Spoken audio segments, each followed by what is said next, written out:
Truth is, I am Iron Man. I solemnly swear that I am up to no good. What is going on?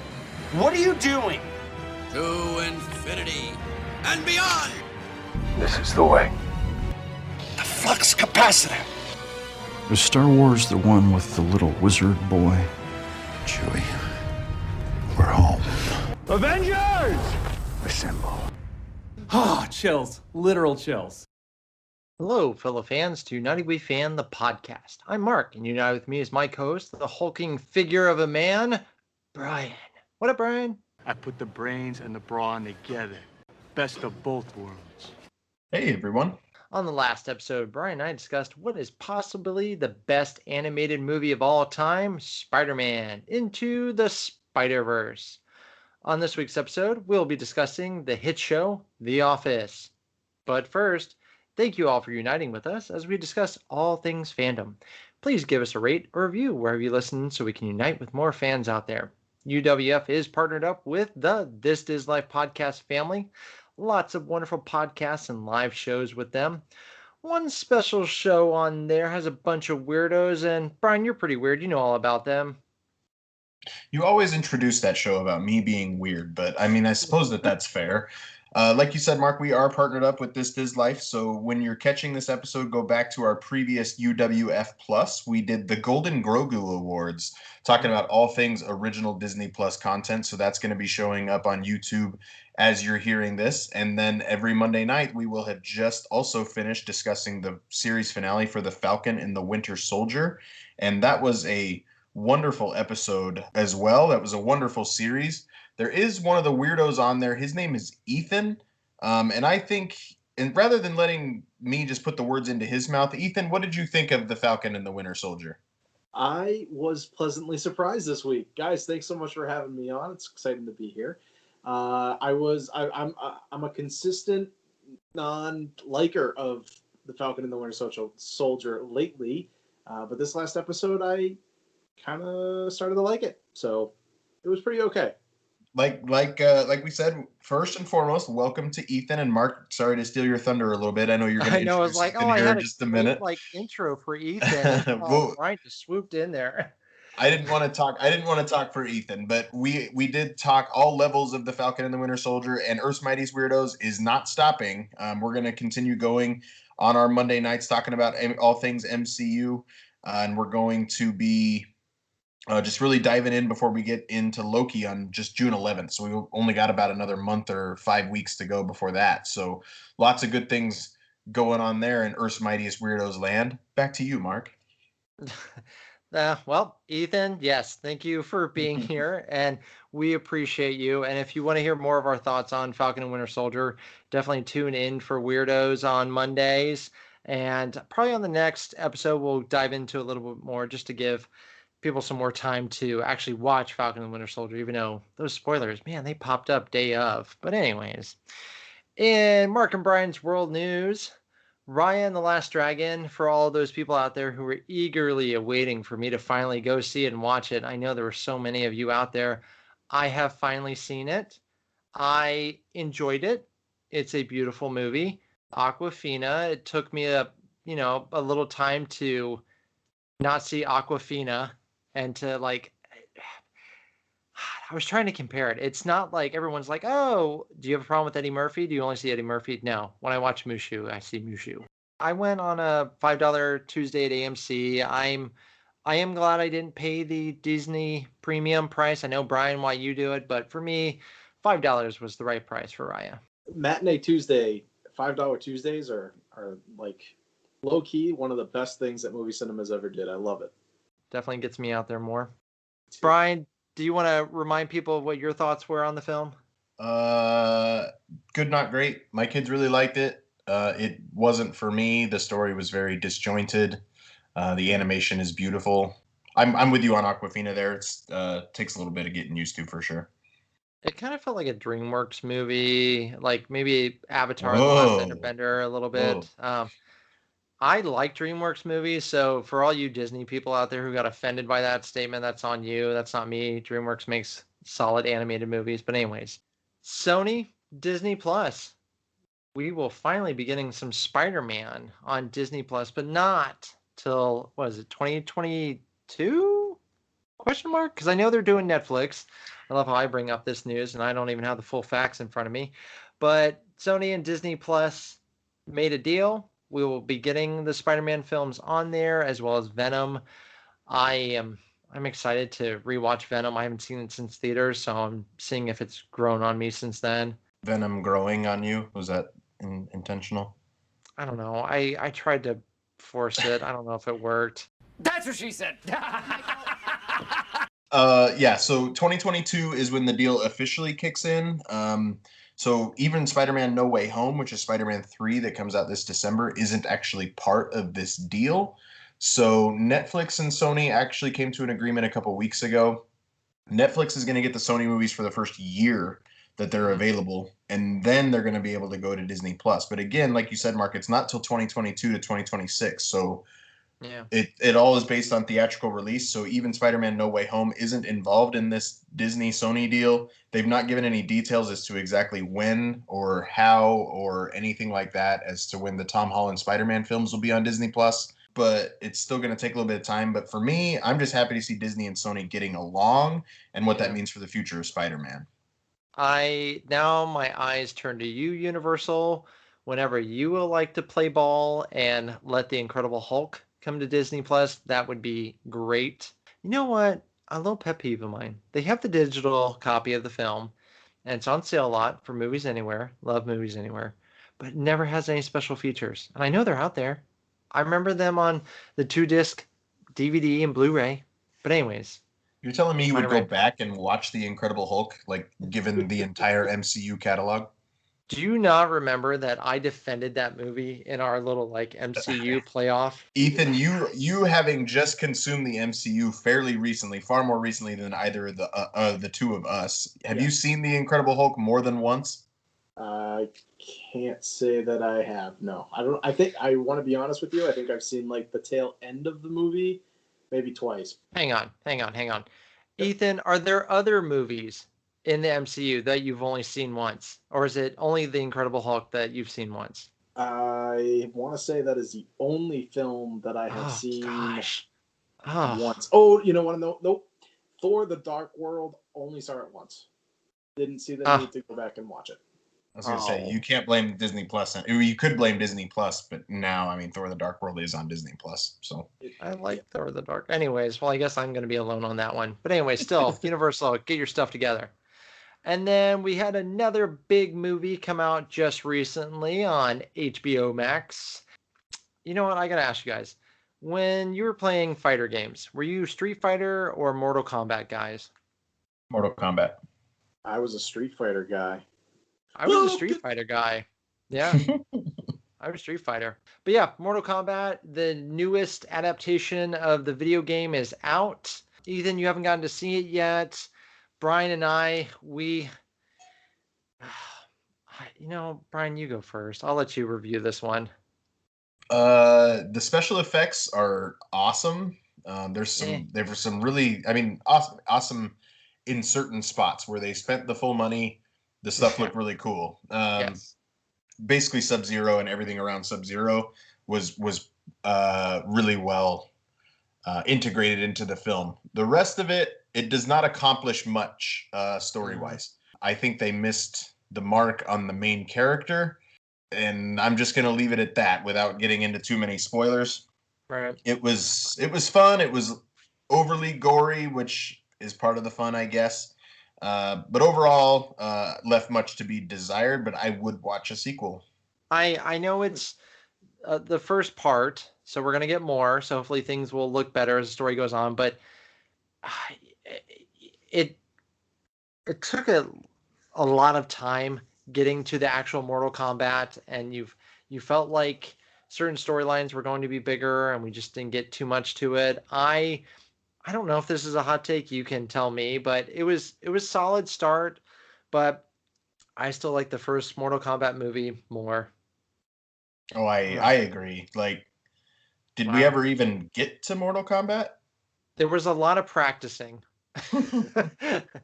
I know. I'm trying not to ruin it for you all out there. Watch it. Brian and I will touch up on it later. Who knows? Maybe even one day we'll do a video game movie adaptation episode. That'll be fun. But yeah, Mortal Kombat. Not. There wasn't a final fatality on the first one. We're still ready for more, but And then let's see here. We had a huge preview drop recently, going back to the Marvel Cinematic Universe. I'm making up words now. Universe. Shang-Chi. I am beyond excited for this, and I think what makes me happy is how many people are excited from that preview, because I don't think many people were talking about it. So I'm glad this preview did its job and it has people talking about it. Ethan, what did you think of the Shang-Chi trailer? You were, I'm assuming, able to see it. Well, we did discuss it on Earth's Mightiest Weirdos, so I know you saw it. What did you think of it? Overall, I thought it looked really exciting. I recognize one of the characters from Kim's Convenience, which I think is a great series on Netflix if you're looking for something new to sort of binge and watch. So it definitely, is exciting to see a new character introduced. It looks like it's got a lot of high-flying action. I'll be interested to see what the music is going to be. I think the music has a lot of different potential within this film, definitely a lot of different cool camera angles and camera work that they can do within it as well. So excited overall for sure. Yeah, it looks great. It's a whole different way that the MCU is going. That character you were referencing plays Jung Kim on Kim's Convenience. His name is Simu Liu. He plays the title character of Shang-Chi. That movie looks like it's going to be a whole lot of fun. I cannot wait to see where it goes. It's going to be really interesting to see how they incorporate the real Mandarin, not the Iron Man 3 version. Well, I panicked, but then I handled it. So that's something that a lot of Marvel fans are looking forward to. But Mark, like you said, that not a lot of people were really even aware or talking about it. And that's like the same with Eternals. Eternals comes out in November, and it's directed by, now I'm calling it now, the Oscars haven't happened yet, but I think it is going to be directed by Best Director and Best Picture winner Chloe Zhao of the movie Nomadland. Check it out on Hulu. But she directed Eternals. That one's going to have a lot of hype around it when it comes around in November as well. But that's just what's so crazy about the MCU now is they're literally coming out with full-length feature films that we've forgotten about. Shang-Chi was one of them, so I'm really excited for it. It'll be something new and fresh. And as long as the Marvel Cinematic Universe keeps doing that, like they've done with WandaVision and so forth, I think it'll be going in a great direction there. Speaking of which, we talked about some TV shows. Brian, another great recommendation. For all you don't know, Brian's on a hot streak with me. After kind of a slow start, you recommended Community, and that kind of stalled for me, and I need to go back to it. That's not my fault. That's your fault. Okay. Well, you're on a hot streak with TV show recommendations. So what is it? Fresh Off the Boat, Young Rock. So, and now you recommended Ted Lasso, and I need everyone to, here's my review of Ted Lasso. I don't remember, probably the last show that made me laugh every episode as hard as this one did was Schitt's Creek. So I hope that you understand how much of a great recommendation that is just based on that comparison. And I marathoned all 12 episodes in one day because I couldn't get enough. And I love the show. I'm excited for season 2. All the awards it's won, it's deserved.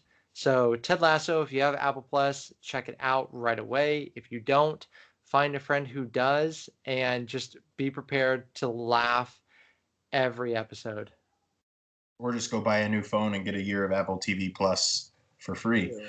But Ted Lasso season 2, July 23rd. They just dropped the trailer this past week. Oh man, like I'm so glad you finally watched that show. Stick close to United We Fan. We are absolutely going to do a Ted Lasso episode before season 2 comes out. That show is great, and it's a different change of pace from what television has been for the last little while. It's like actually built upon kindness and just being a good person. Oh, that show is so much fun. Ethan, have you had a chance to check out Ted Lasso? I can't say that I have. I need to find a friend who has Apple Plus. Yeah. I know a guy. You don't have to be the show is about a guy who becomes a soccer coach or a football coach, depending on where you are, and You don't need to be a fan of that sport. Actually, you might even enjoy it more if you're like Ted Lasso and you have very little knowledge of the sport. A team I coach, they're going to play hard for all 4 quarters, okay? 2 halves. What's that? 2 halves. Okay, halves. We're going to play hard for 2 halves. And we're going to play till there's a winner and there's a loser. What's that? A tie. Okay, till there's a winner, a loser, or a tie. You can tie. If you tried to end a game in a tie in the United States, heck, that might be listed in Revelations as the cause for the apocalypse. Yeah, do we have any goals this season? Absolutely. We're going to win a lot of games. We're going to get in the playoffs. No playoffs. There's no playoffs. Again, my job just got a lot easier. Ties and no playoffs. Why do you even do this? So it's not so much about the game, it's about the man and just his journey with just, oh man, it's such a quotable show. I love so many things about it. And I think one of my favorite quotes is like early on, like, what's the happiest animal? You know what the happiest animal on earth is? It's a goldfish. You know why? No. It's got a 10-second memory. Be a goldfish, Sam. The entire premise of the show is built upon a 5-minute skit that they did for NBC Sports like 7 years ago, when they hire this American football coach to come coach over at Tottenham Hotspur, and they're introducing him to all the teams that used to win a lot. Oh, the Dallas Cowboys. Well, the first thing I had to do when getting this job was learn about the competition. We came up with the flashcard system in order for me to make American comparisons to English teams. All I had to do was link what I don't know to what I do know. Manchester United. Super rich, everybody either loves them or hates them. Dallas Cowboys. Liverpool. Used to be great, haven't won a title in a really long time. Also Dallas Cowboys. Cardiff City, dragons on the crest. What's that hot girl's name from Game of Thrones? Khaleesi. Khaleesi. It's a very funny skit that I can't believe they built literally one of my favorite shows running right now upon that skit. It's just all so good. So July 23rd, season 2, United We fans, sometime between now and then we'll do an episode. For sure, definitely. Moving on to in Mark and Bryan's World Polls. My most recent poll is I wanted to find out what my Facebook friends' favorite rock movie was. And before Bryan makes any bad jokes, I'm talking about Dwayne The Rock Johnson. So, the winner. I wasn't surprised by this at all, and here it is in order. Moana coming in first place, followed by Jumanji, Welcome to the Jungle. Then next up, Fast 5. And I loved how many people had to look up which Fast and Furious movie was which. I even gave like an IMDb link so that they could help them. And then rounding out the top 5 was, top 4 was Scorpion King. So there's your Rock Rushmore. I was really surprised that the Scorpion King did so well. Yeah, I didn't vote for that in its very first matchup. That movie, oy. I mean, is there any movies you guys want to substitute? You got Moana, Jumanji, Welcome to the Jungle, Fast 5, and Scorpion King. I liked him in Central Intelligence. I don't with Kevin Hart. Yeah, where he was like the fat kid in high school, and people made fun of him. And then there's that great bar scene where he comes back and he like has to defend his chair.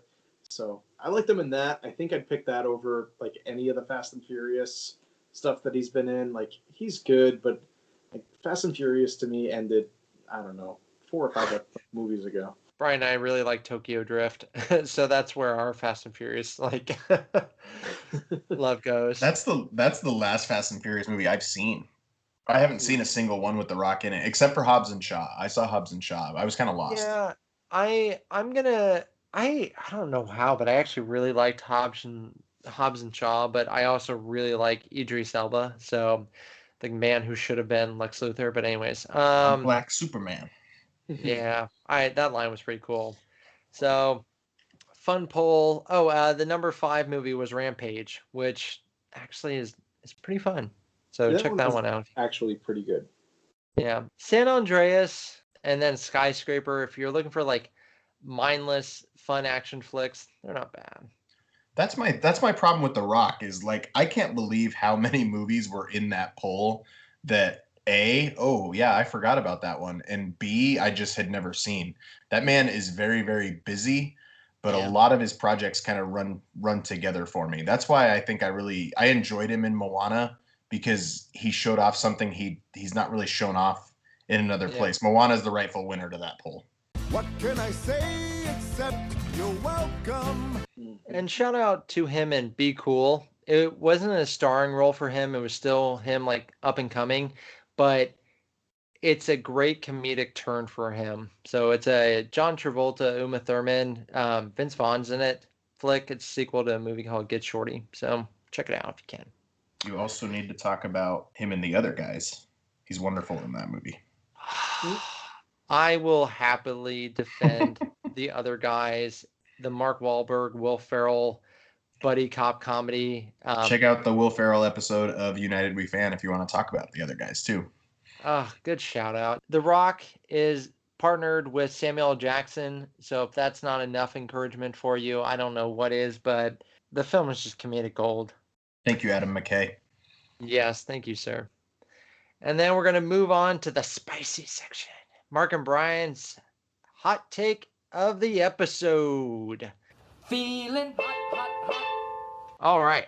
So, Falcon and the Winter Soldier is out. Watch it. It's good stuff. It is not the best Marvel TV show out there. WandaVision is We're going back to this. The best. WandaVision is not the best either. I'm still sticking with Marvel and Netflix. Daredevil is still the best overall written, filmed, acted Marvel show there is. Yeah, season 2 has some flaws with pacing with the Punisher and Elektra, but season 1 is amazing. Season 3 is amazing. And, I'd even maybe put Luke Cage number 2 possibly. So, yeah, there's my hot take. Daredevil, still the best Marvel television show. All right. Well, all right. WandaVision. I like WandaVision better than the Falcon and the Winter Soldier personally, but I still prefer. I think it's the sucker in the MCU continuity for me. That's part of the reason why I don't put Daredevil on the same level. I'm gonna stick in theme parks with my hot take. It's been fun the last few times, but I'm gonna switch it up.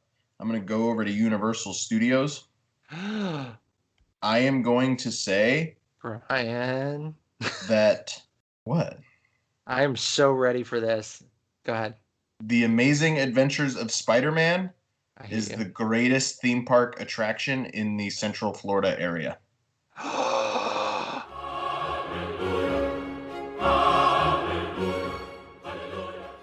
Bryan, I'm not even mad. You told me you hated me. No, well, you're so good at like annoying me with your bad hot takes, but you finally got one that's so good. I'm super upset with Universal Orlando, honestly, because I'm not going to pretend like I've been an annual pass holder forever. Like I'm a new annual pass holder. I just got back in, but I missed out on the Velocicoaster annual pass previews because their website was horrendous, and I'm not thrilled about it. And Mark, if you had gotten one, I was going to make you give it to me since you're not going to like it anyway. Cinco de Mayo. Or did you get one? Cinco de Mayo. That's the day I was shooting for. Oh man, that frustrates me. Like I'm going to call it Cinco de Marco. I was in the queue line for the Amazing Adventures of Spider-Man when the email came out. No, like the website crashed. It was awful. I'm super frustrated about it. But anyway, on a positive note for Bryan's hot take of the episode, the Amazing Adventures of Spider-Man, just like Into the Spider-Verse that we talked about last week, it is my favorite ride in Central Florida. And I love Mako over at SeaWorld. I love Mano over at SeaWorld. I love Rise of the Resistance. Yeah. I love Expedition Everest. Like I love most of my favorite rides are going to be over at Disney, but the Amazing Adventures of Spider-Man, oh man, it's so good. I just love it because you step into the comic book. As soon as you step into the queue with the Daily Planet, I love the screens. It also has the Daily Bugle. Not Wait, the what Daily did I say? Oh God, my bad. Dang it. I'm gonna go to timeout for in about 2 seconds. But anyways, the Daily Bugle, you got J. Jonah Jameson like looking at you as you walk into the lobby. I still think it has the best safety load video of any ride. J. Jonah Jameson when he's like I want to describe it, but I don't want to ruin it for anyone who hasn't experienced it. But him getting people to stay in order when they're getting on the ride is hilarious, and doing like riding the ride properly. But I love it so much. I love everything about that ride. Ethan, Yeah. what's your hot take? The first one was originally about sports, and I don't really know why I had this on my mind, but I really dislike Stephen A. Smith and his show Hot Take. I can't stand him. I don't like his voice. I don't like the way he talks. I don't like that he talks to people. Let me be very, very clear. When it comes to commentary, pundency, talking about the game of basketball, I'm just talking about on television, not just your content, the combination of content and personality and presentation and all of those things. I'm not talking about one or the other. I'm talking about the combination, the compilation of it all. I'm not going to lie to y'all. I think I'm the best in America. I really do. I don't give a damn. And it's no insult or disrespect to anybody. I could be wrong because it's very, very subjective. But he's made a great. I respect him. He's made a great career doing what he does best, which is, just basically disintegrating, people with his ideas and opinions. So that was the first one, just because we're talking about hot takes. My second one, and Bryan, you sort of led up to it with Universal. I was like, oh my gosh. I prefer Harry Potter World over any of the themed areas at Disney. And I think for a lot of people... This is coming from the man who runs the Wolf of Main Street podcast, That's by the correct. way.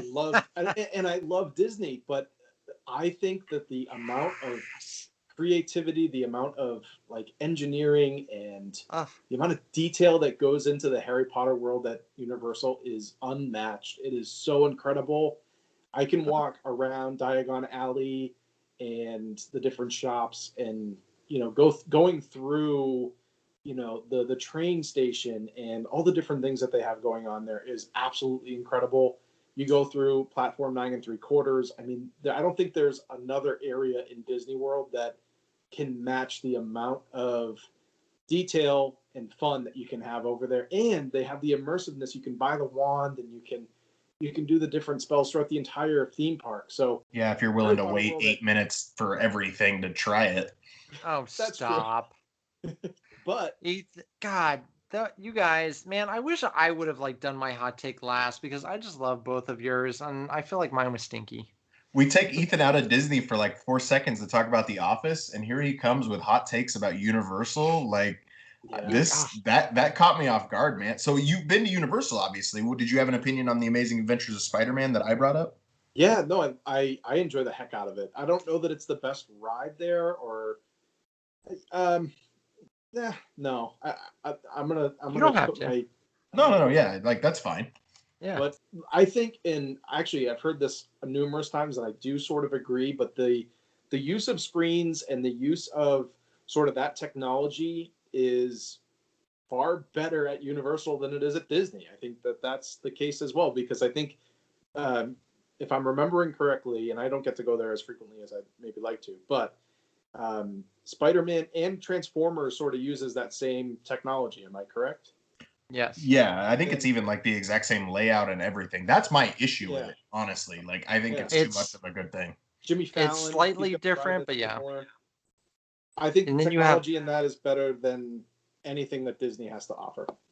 Forbidden Journey, they use the screens, but they also use practical animatronics and sets. Simpsons is very old school. Man, I just threw up thinking about that, right? I know. Simpsons, good Lord. If you want to end my day early, get me on Simpsons. Shrek, man, if you ever want to feel like you got some extra weight on you, go ride Shrek. And I'm always reminded of areas where I need to lose some weight. But, Ethan, my man, with that Harry Potter take, good for you. Shout out to the butterbeer ice cream. That is my favorite theme park dessert. Well, can I be honest? I think one of the first experiences that I had there, I was the one that was chosen to hang out with Ollivander up at the front, and during the wand ceremony and the that whole presentation. I was the one chosen, so I think that enhanced the experience. Bryan, have you been chosen by Ollivander? I have. No. Oh. I everywhere I go, I'm traveling with small humans. They're picked well before me for everything. I'm not bitter. I'm not. Maybe a little. We found ourselves another Potterhead, though, man. Clearly. Oh, I'm a No. huge. I read all the books. I remember, like, fifth grade. We had this like student teacher. She was maybe like 23 or 24, and she was reading the books to us. And I wanted to buy the book. Truthfully, honest to goodness, until I became an adult, it was the only book series that I had ever really read. And I still find during the summer I want to pick up one of the books and just read it just for fun. What house are you? I am without a doubt either House Gryffindor, or if you catch me at like a Bruins game, I'm Team Slytherin. So it depends on my it depends on like who you run into and where I'm at, physically. But I'm more or less likely you're gonna see me in my Gryffindor state. So you haven't taken the online quiz then? Oh, I've taken several, and usually okay. it points me right to Gryffindor. And of course, if people want to hear more of our thoughts, we did do a Wizarding World episode. This was like very early on in United We found we were very ambitious. We took on all of Harry Potter and Fantastic Beasts. So maybe one day we'll break things down a little bit. I know who we're going to invite back on too, but even earlier than that episode, we talked all about Universal Studios theme parks too. So I did. That's not what this episode even is. That's right. I know.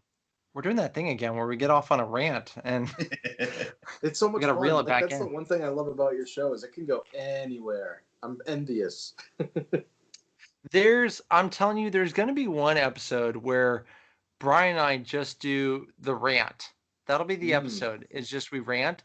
And then at the end, we'll just be like, oh, yeah, we really liked Shakespeare. All right, everyone, good night.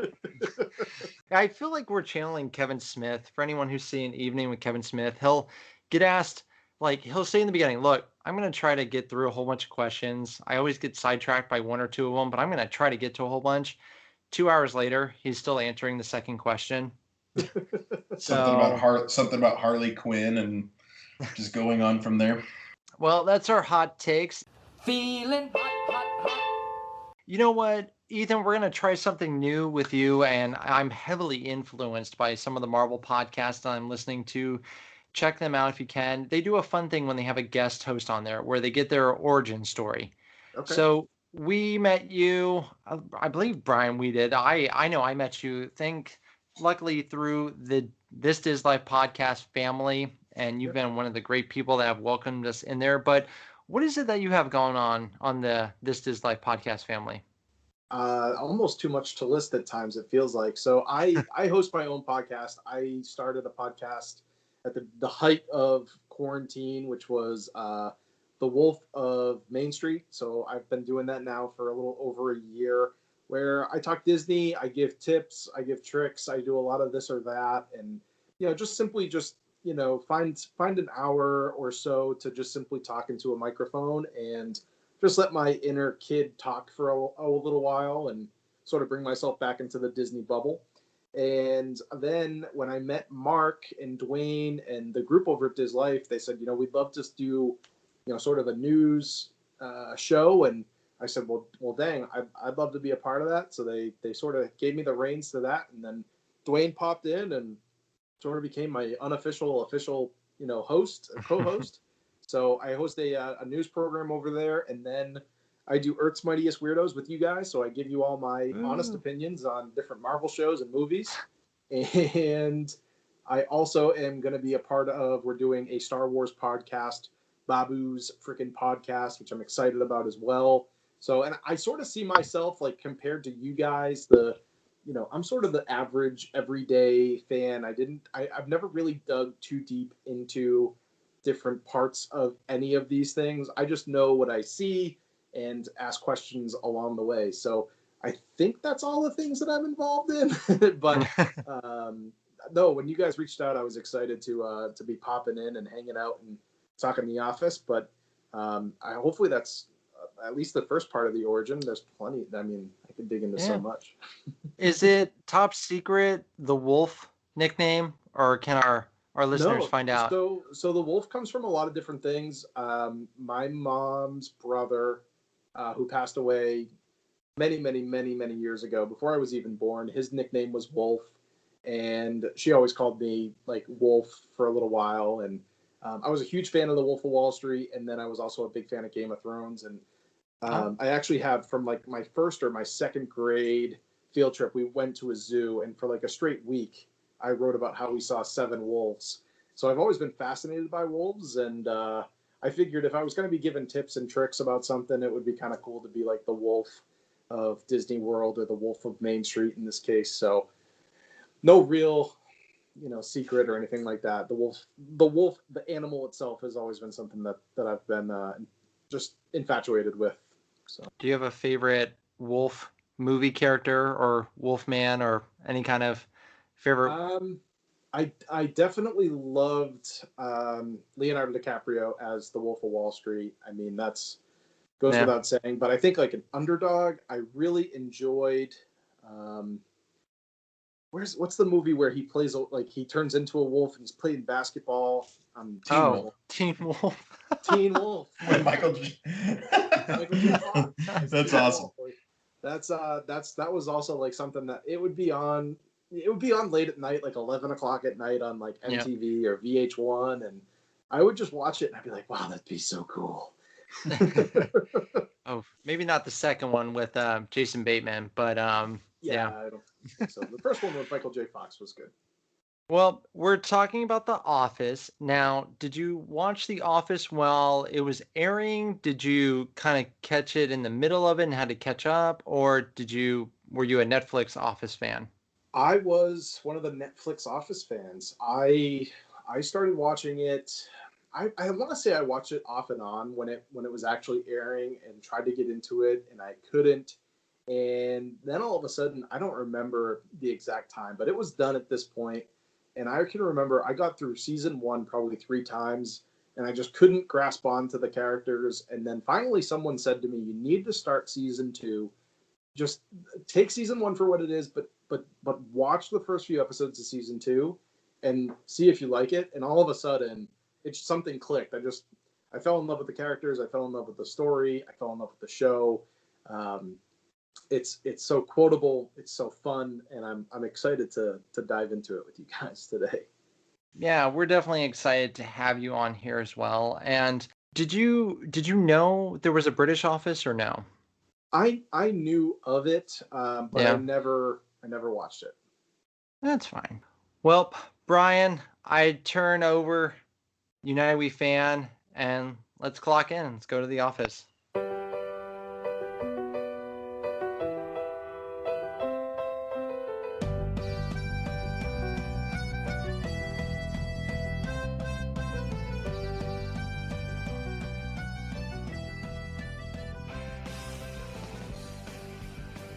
Well, when we're talking about Ethan and how into The Office he is, let's go to you, Mark. What kind of The Office fan are you? And then I will give my personal bona fides. I tried to get into it. I tried really, really hard. My really good friend Frankie, he had that show on all the time, and he's someone who, if we're going to trivia, I think I would definitely phone him up for Office trivia. You kept hearing that intro. That intro is so good. It can make anyone kind of like, what are you watching? It's a really fun intro. But I never got into it. And then I think it was season 3 is when I actually just said, you know what, I'm going to watch a couple of these episodes. It looks pretty fun. And then that's when he got me. So right there is where he got me into it in season 3. And then I caught up and finished the show. And then I went back and watched seasons 1 and 2. So I would say my fan level is I am very passionate about the show. I have to be honest with you fans out there. I like Parks and Rec more, but I think The Office is a great show. And then another weird fact, I watched The British Office. So I'm a huge fan of Ricky Gervais. So I watched that. And then a couple of years later is when I finally watched The American Office. I tried The British Office. Stephen Merchant's funny. Ricky Gervais is funny. But it's just not quite for me. I caught The Office in season 1. I can see season 1's only like 6 episodes long. I can see why it doesn't hook everyone. Same for season 1 of Parks and Rec. For me, I have a really hard time comparing Parks and Rec and The Office. I can't say that I prefer one over the other.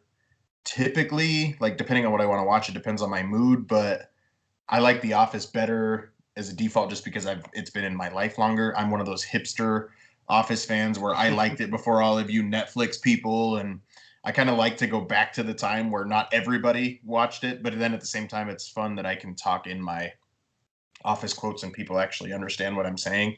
I saw The Office, a musical parody at Capitol Theater in Clearwater, like weeks before the pandemic started last year.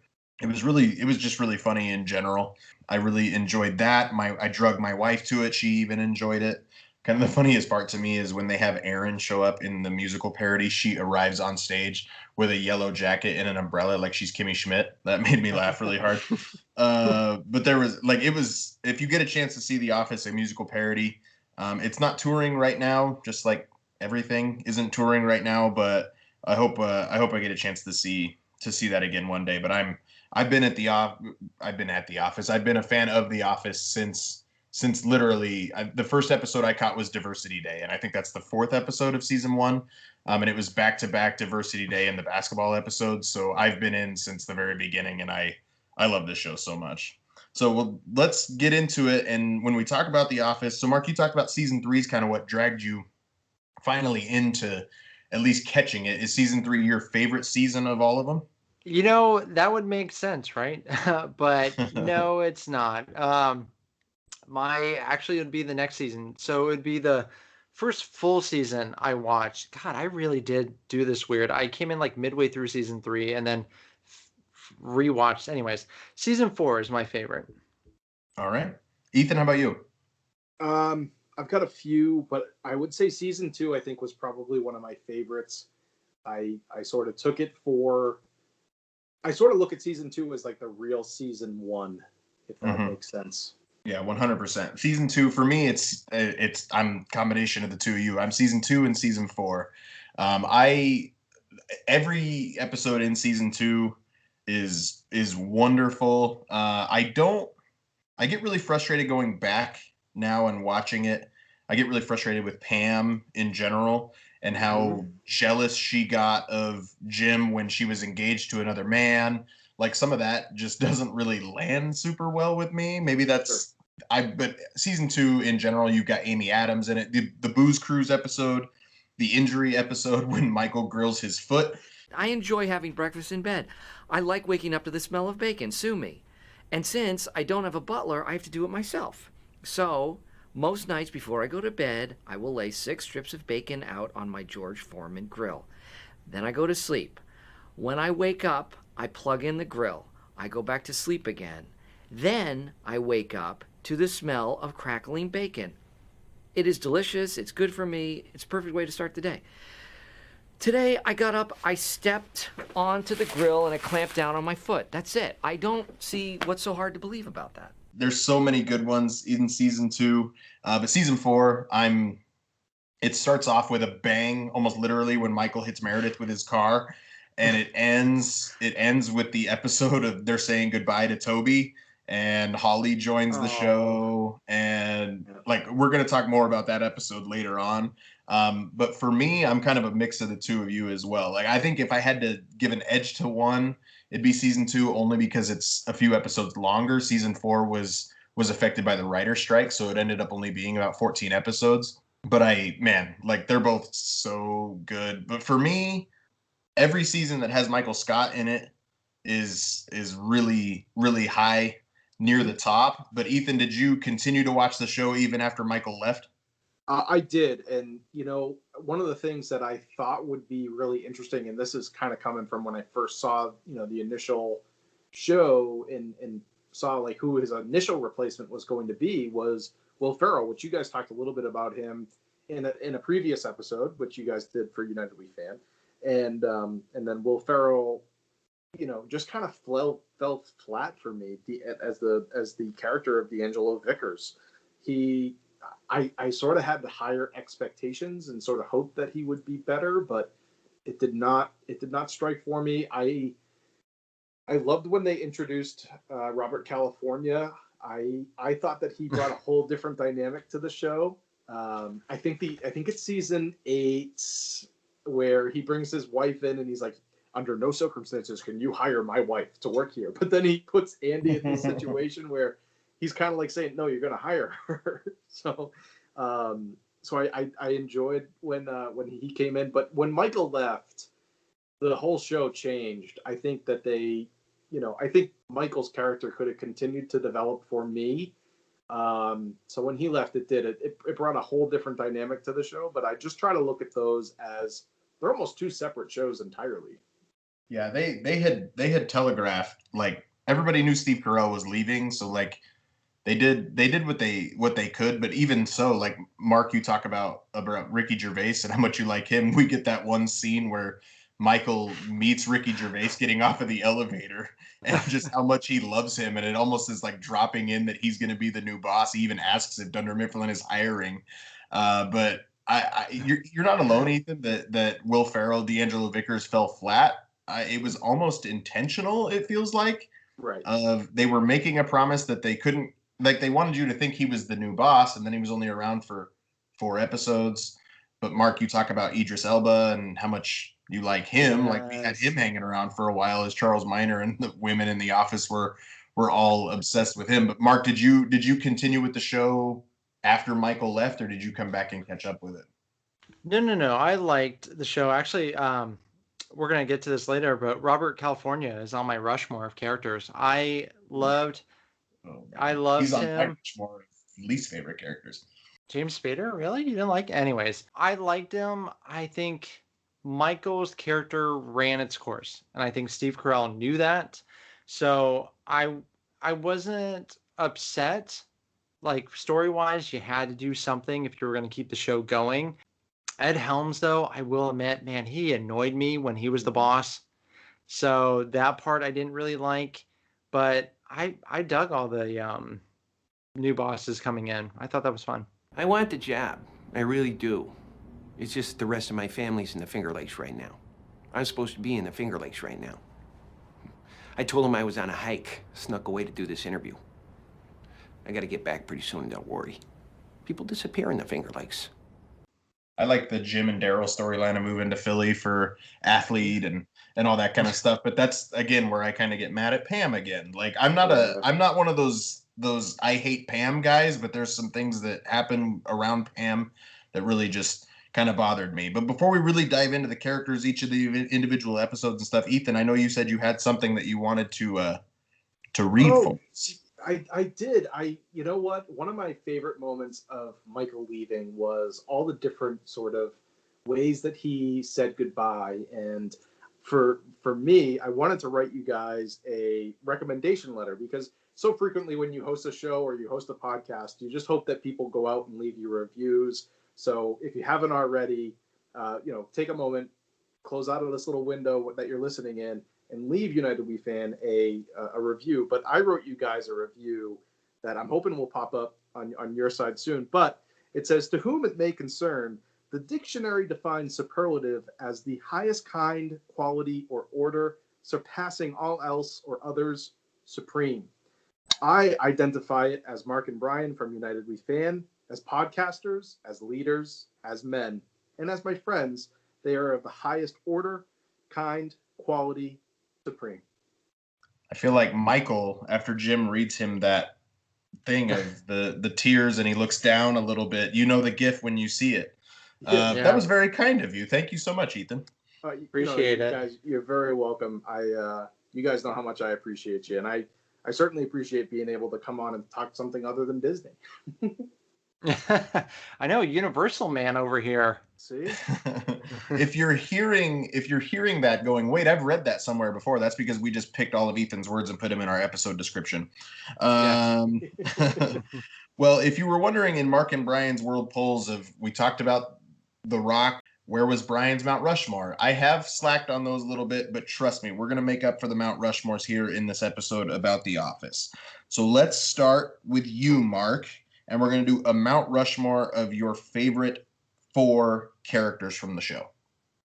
Well, I didn't realize it was going to be a hot take, but as I mentioned on there, Robert California, I thought he was funny, but I'm going to go Dwight, Jim, Daryl, and Robert California. Yeah, nothing with Robert California lands with me. I mean, I don't know. You I don't don't know. have to. No, no, no. It's fine. I mean, I'm. It's not one of those shows where I'm going to be like, "How dare you not like Robert California?" But I mean, I just I didn't realize that would get that reaction from you two. There was like I air don't. let Oh, I out from hate both of Likes him. you. It seems like I'm Ethan just likes him surprised too. Michael's not up there. I love Steve Carell, and I originally he was the first name I wrote, and then I was like, all right, can I think of and all that, and Michael was on there, and then I honestly went back and forth between Robert California and Michael. On you two talk about your Mount Rushmore, and I might sub out Robert California because now I'm thinking about it. I'm like all these like fun bits. You know what? I'm gonna do it now. Yep.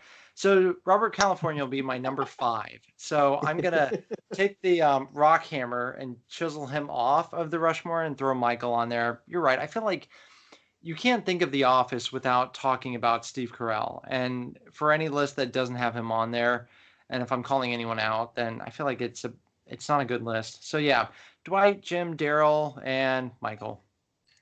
I do love Daryl. I don't have Daryl on mine, but I do love Daryl. Ethan, how about you? Who's on your Mount Rushmore of Office characters? So I have Jim, who, you know, I see myself in a lot of my Rushmore here. So Jim, Michael, Dwight, and then Nope, it's not Ashton Kutcher. It's Kevin Malone. Equally handsome, equally smart.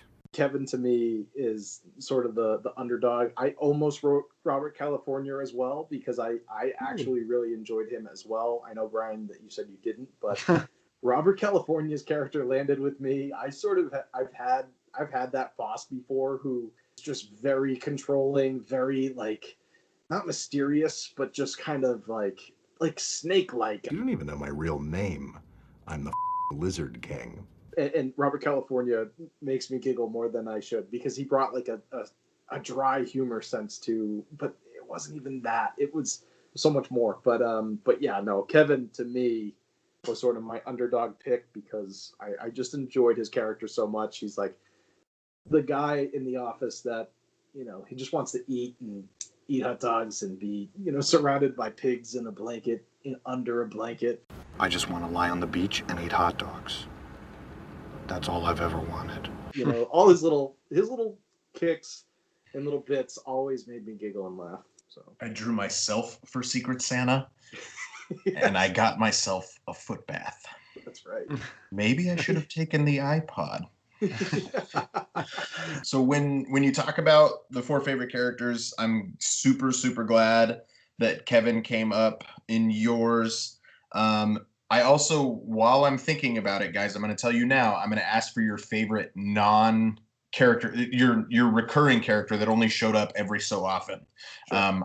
So start thinking about that. I'll give you mine at the end because I genuinely wanted to put this person in my Mount Rushmore of characters, but couldn't find the gumption to do it. But mine is Michael, Jim, who's been a consistent on both of ours.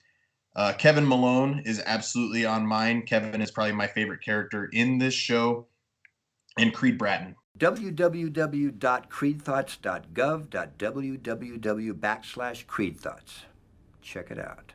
I love Creed so much.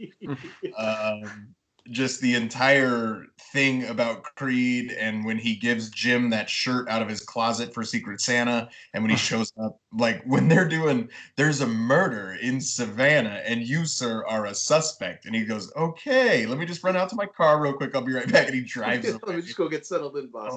It's so good when the cops show up later on, and like I can't remember the exact context of it, but he's like freaking out, and he goes into the interview room, and he goes, just pretend we're talking until the cops leave. I'm a certified scuba diver too, so I'm constantly saying, like, if I can't scuba, then what has all this been for? I love Creed so much. His feelings about cults. You get more money as a leader.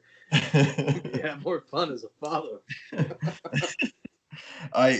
Creed, like, honestly my favorite. And when we were going to see the Office musical, like I was looking for shirts for my wife because I had plenty and she didn't have any. I decided to wear my Dundee Awards shirt, but there was one for my wife that had a picture of 3 chairs and it had a check mark under 2 of the chairs. When Pam gets Michael's old chair, I get Pam's old chair. Then I'll have 2 chairs. Only 1 to go. I love Creed so much, but the character I wanted to include that just isn't in the show enough for me, but I want to hear your guys' favorite of this as well, is Mose. Welcome, children. I think Mose is absolutely hilarious every time Mose shows up on screen. Like when Jim and Pam come to stay at the bed and breakfast and Mose like runs alongside the car. Oh, it's so good. But when he's dressed up as Fear, when Dwight's training Michael and he just tells Ryan to get, or training Ryan, and he tells Ryan to just get in the coffin.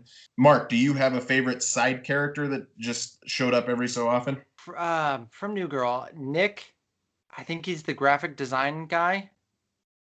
Oh yeah, with the glasses? Yes. Yeah. I thought he was funny. I mean, I just like that actor, period. I was like, I can't pick Idris Elba. I feel like that would just be Oh, an you easy. could. You absolutely could. He would. Could I? Charles Okay, Rand? Absolutely. I thought he would. I thought he was just really good in it. And then they left in the clip of him when he's being introduced to the office, and you see Idris Elba kind of like break a little bit with laughter, and they kept it in there. I thought that was great. But yeah. Yeah, So- I like another runner-up from. Oh, I'll tell you my runner-up after Ethan tells us his, because it might be this person. So you stole my original one, which is and was Mose.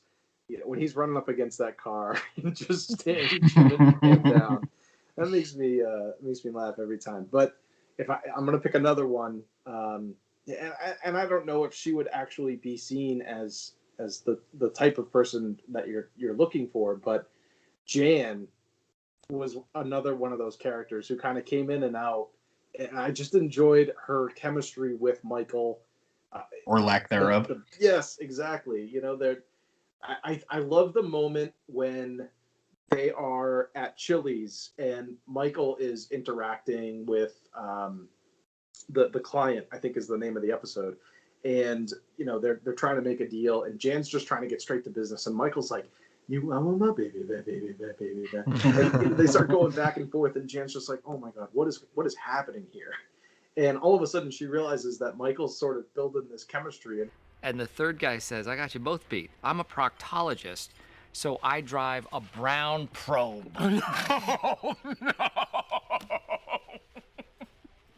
my God, that's funny. I almost had awesome blossom coming out of my nose. Excuse me, can I have a vodka tonic, please? Before they know it, you know, they wrote the deal, and you know, he found out that they were divorced, and so the chemistry between Jan and Michael, I really enjoyed Jan's character. She was really well written. Anytime I think about that episode, all I can hear in my mind is, what happened to Gould? That's Jan's a good one, and we're gonna talk about it when we get to favorite episodes. She is central to one of my absolute favorite episodes. Jan's a great one. The other one I was thinking is David Wallace. When David Wallace has everybody over to his house, and Dwight is inspecting the house, and he ends up in his kid's room in the rocking chair. But the entire character turn of David Wallace and the suck it vacuum, dude, it's just so good. It's just so good. So David Wallace is a great one as well. I really enjoy his character. Well, we're on it, so let's just do it. Let's do, if you guys have maybe not even a Mount Rushmore, I have a Mount Rushmore of my least favorite characters on the show. But if you have, just who are some of your least favorite characters? Like I said, one of mine was Robert California. Ethan, do you have any least favorite characters you don't really love? Yeah, so I wrote down one that sort of became a main character because I wanted to be maybe somewhat controversial, and it's not because I didn't necessarily like her. She didn't like land with me. I'll sell it. I'll say it for you. It's Kelly Kapoor, isn't it? No. She's on mine. Oh, guilty. That's mine. I'm guilty. No, for me, I didn't really care for Erin. Oh, nah, that's fair. You know, she just didn't land for me in that spot, in that role. I mean, she's got a couple really funny moments, but other than that, she's just kind of like the weird love interest for like two of the guys in the office, and it just didn't really hit me. I mentioned it earlier, but I didn't like D'Angelo Vickers. I didn't like Nellie in the later seasons. I thought she could have been replaced with anyone else, and I also hated Boom Bryan. So. But I think most Office fans disliked her. Yeah, if anybody likes Boom Mike Bryan, we've got an issue. He actually, when I did my like list of characters, he definitely made my top 5 of ones that I was like even just, oh man, yeah, I'm getting triggered thinking about it. So yeah, he almost made my he's on my top 5. Who else is in that top 5? Kelly Kapoor, you said. Yeah, Kelly's on there, and I think her character was too played out. And Mindy, she is a very funny comedian, but she's just not my kind of comedian. So I don't want to take anything away from her. I think she's brilliant. I'm so happy for her success, but just she never clicked with me, and anything she's done, it just never clicks with me. Andy is the boss. He just drove me up the wall, and I just was like so over his character. And then when he came back, I was like, oh man, please don't be as annoying as you are. I'm trying to think if there's anyone else that ever got to me. God, you brought up Boom Mike. Clark, I thought Clark was going to irritate me, but he never did. So last season or whatever. Yeah, Clark and Pete, they never actually bothered me, and I thought for sure they were going to, but they never did. So, yeah, I think that's about all I got. Okay, gentlemen, you forgot one, and when I say it, you're going to realize how correct I am. Gabe Lewis. Oh gosh, the worst. He was the worst. Just the worst. Like, he actually got better when Kathy Bates showed up, like, for me. But like, just Gabe in general, especially when Gabe was dating Aaron. Like, when you talked about Aaron being on the show and being the love interest of 2 of the guys, I'm like, who is the other guy besides Andy? And I was like, oh yeah, this idiot. I hate Gabe with a passion.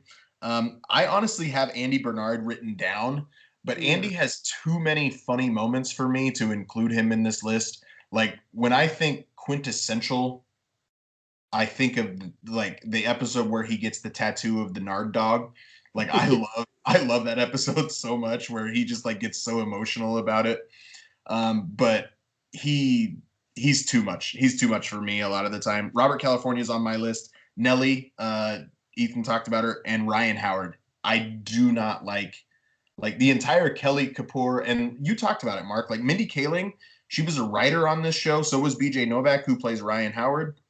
They were both writers on this show, really brilliant people. Just what came on screen just didn't land with me. But Ryan Howard, some of it's endearing, a lot of it's not.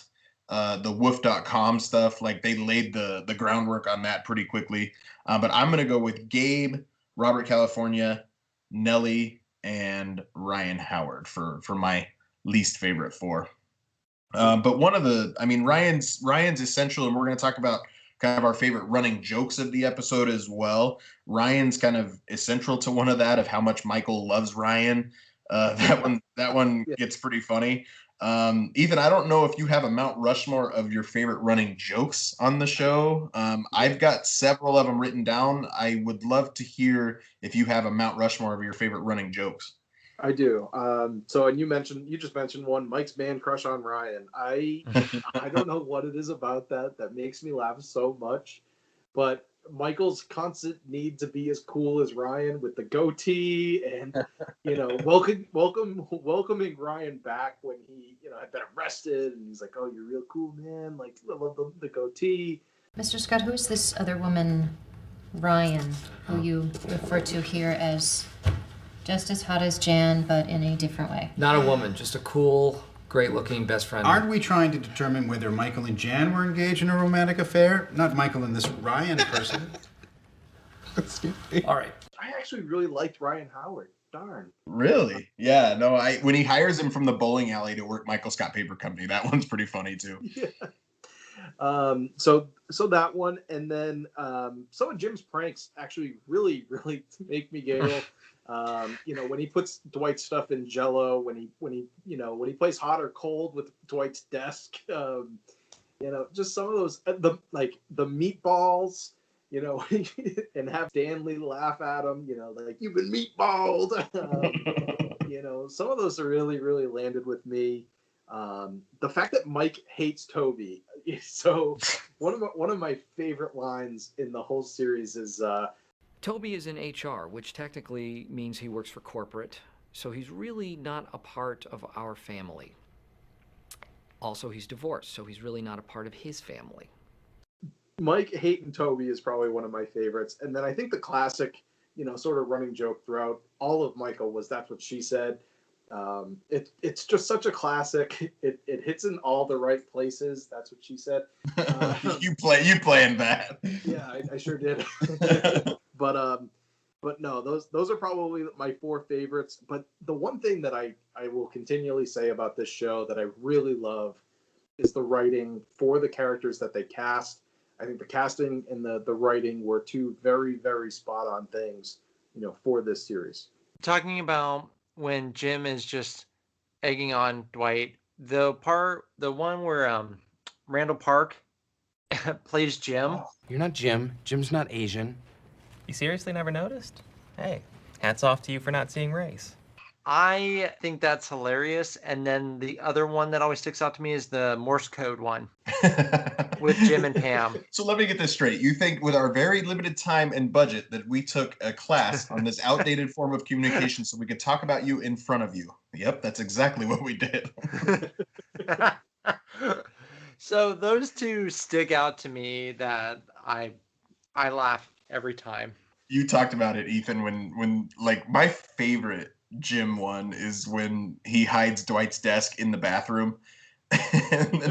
and then he calls him and Dwight sits down and he goes, Jim, I've given you this information like 100 times. Say, I know, I'm sorry. It's so funny. And then Kevin walks out. He's like, wash your hands, Kevin. Oh, yeah. It's so good. Mark, were there any other running jokes? I mean, Ethan talked about quite a few of them. Were there any that he missed that stand out to you or not really? I mean, just the brilliance of the show to make That's What She Said a thing. And at least make it mainstream for sure. Oh yeah. Yeah, and to make it mainstream, and I think it's even gotten to the point where it's so big that some people don't even really know where it came from, maybe even. So if you go, do you know where that came from? I don't know. I just hear people saying it all the time. Oh. So, but yeah, bravo to The Office for making That's What She Said. A lot of people's first thought whenever someone says anything, I know whenever we're doing Weirdos and one of us mentions something, like us guys are such children at times where we just have to say That's What She Said. So when you're watching Earth Mightiest Weirdos, just keep your eyes on Ethan because he'll do a camera stare for sure. Yeah. I do that too whenever someone asks me a question, and I don't think I'd be an interesting character for a reality show, but there are definitely times where I look at a camera and there's not even a camera there, but I still look at it. Ethan, I'm super excited that you gave us 4 running jokes, and I had only one of them written down, and that was Michael's love for Ryan, because I knew you were gonna get a few of the big ones. So I'm gonna read off a few of mine that I actually don't have in my Mount Rushmore, and then I'm gonna give you my Mount Rushmore. And the first one is Beer Me. Just beer me that CD, Lord Beer Me Strength. Like just the entire Beer Me thing. Like it doesn't come up a ton, but when it does, it's freaking hilarious. The next one I'm gonna give an honorable mention to is Absolutely I Do. Whenever Dwight asks you to do something, you respond with Absolutely I Do. So whenever anybody asks me to do something and I respond with that, that's what I think of. But my 4, and then Big Tuna, like just constantly being called Big Tuna. I love that one too. But for my 4, I absolutely have to include Michael hating Toby because it's just the absolute best. It's amazing. Why are you the way that you are? Honestly, every time I try to do something fun or exciting, you make it not that way. I hate so much about the things that you choose to be. For me, so second is going to be assistant to the regional manager versus assistant regional manager. It's amazing and it's funny every time. 3, this is why I couldn't include Andy in my least favorite characters, is Here Comes Treble and his entire a cappella group from Cornell, and Broccoli Rob was played by Stephen Colbert. Just that was hilarious to me. And then my last one is Bob Vance Refrigeration. It's so funny when Ryan starts the fire and they're out in the parking lot and Phyllis is introducing Bob and he introduces himself to everybody as Bob Vance Refrigeration, and they go around and then Ryan ends the conversation with, "What line of work you in, Bob?" Like, it's so good because even when Phyllis and Bob get married, like it says, "Do you, Phyllis, take Bob Vance Refrigeration to be your husband?" Like, it's so good. Oh, I love it so much. Let's move on then. I want to talk about episodes last, if everybody's cool with that. Yes. So another fun one about The Office is the amount of GIFs that have come out of this show. So are there any go-to GIFs from this show that you just find yourself going to just to convey whatever it is? We talked about one of them just a minute ago of "Why are you the way that you are?" I constantly use that GIF in my life. Ethan, is there any that really stand out to you here? Yes, there are a couple. So the one where Jim is in the hospital and he just kind of looks at the camera like, "He was sipping his coffee." Yeah, is this really what we're talking about right now? Like, are we? I use that for almost everything. It's a clutch one at work when someone gives just like a really strange answer to something. I also love where Daryl and the new gentleman that he just hired, the old heart surgeon, and he goes, "The best." That is probably another one that I use way too much than I should. I killed Yakuza boss. It's so good. It's so good. And then I also, I deal with a lot of people who have been through financial difficulties.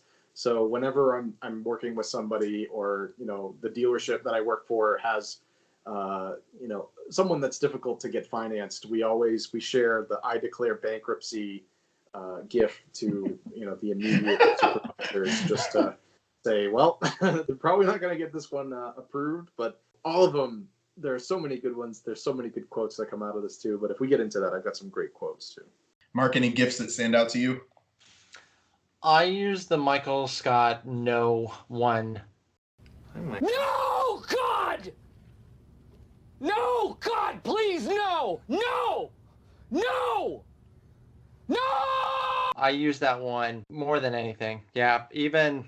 Yeah, that one's wonderful. I had that one written on mine. I also have the one where when they're playing the knock knock joke and the KGB waits for no one, and Dwight just stares at the camera and goes, "It's true." Like, I use the "it's true" constantly.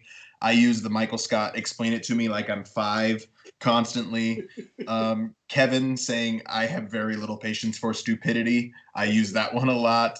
I use the one where Stanley tucks the crossword puzzle under his arm because he's rushing down for pretzel day. The one where Stanley's at his desk laughing with the tissue in his hand. Boom, roasted. It's a great one.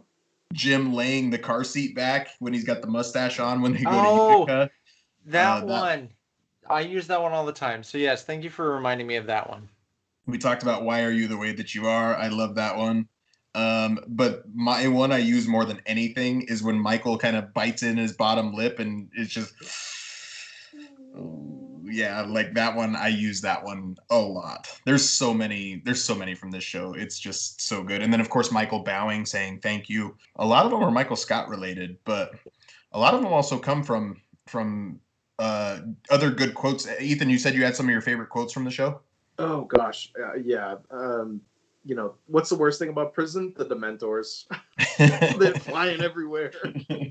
That episode, The Convict, is one of my favorites. I never got caught neither. And when Michael says, "I'm not talking about downsizing. If a patient has cancer, you don't tell them." That's a great one. Pulling from one of my favorite characters, Kevin. What an awesome party. The best wedding I've ever been to. I got 6 numbers. One more would have been a complete telephone number. When he's got the tissue box shoes. Yeah. That's right. And he's going to put him in the hotel lobby, like ice machine, and these dogs are barking. And then I almost say this all the time. I'm not superstitious, but I am a little stitious. There's just so many. Like I said, the writing in this whole series was spot on. And the thing that I think I loved, and I've gone on to listen to a lot of different podcasts. Like I know that Angela and Pam have a podcast. Kevin put out a podcast. Like I think there's a podcast about The Office, from the actual creators and the showrunners everywhere now. And the one thing that I really loved about it was the writers sort of collaborated so much with the actual characters to learn what the character thought about how this character should be acting, what they're doing. And I think that's what really helped the show propel it into like a different stratosphere that I think hadn't really been seen in television before. So you have these sort of stories that, really seemed as though they would happen and really made it a little bit more believable. And the other thing that I really love about this show, and I don't mean to go from quotes to why I really enjoy the show, but the thing is like if you go back and rewatch The Office right now, it could be seen at sort of any time period. There's no real, like they're not talking about something that happened specifically in 2005 or 2008, or like there are different hardships that could occur almost at any moment. So that's what I think allows it to be so rewatchable and so easy to watch. It's so easy to get into because the problems that they're facing within The Office are problems that could happen at any moment. It doesn't have to be 2005 June, summer of, or Christmas party of, that's one thing that I really appreciate about the show.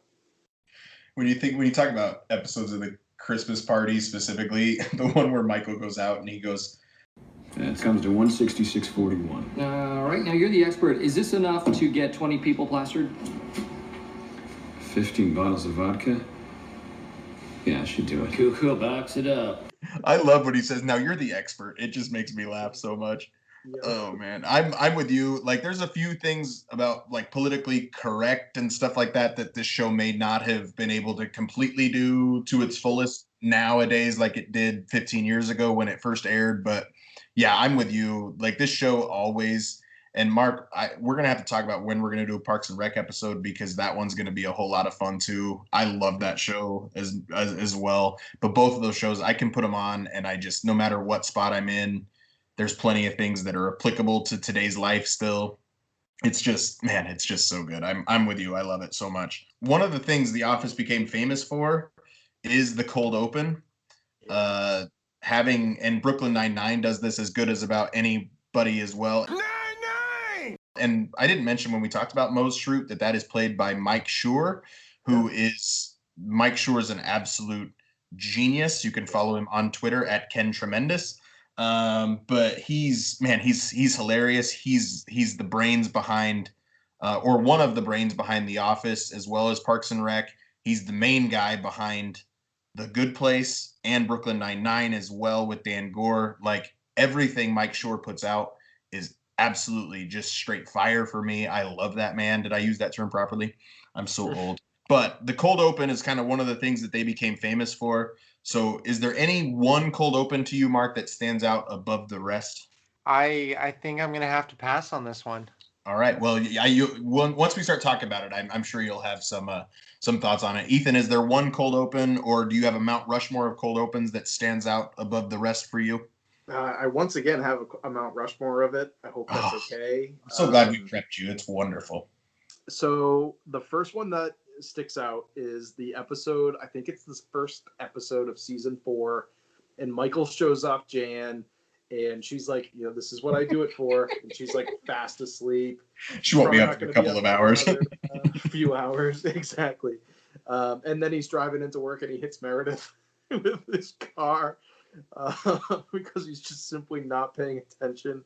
The other one that sticks out is Stanley not noticing anything. So they play, Kevin plays Phyllis, and he's like, "What's a 7-letter word for handbag?" Satchel.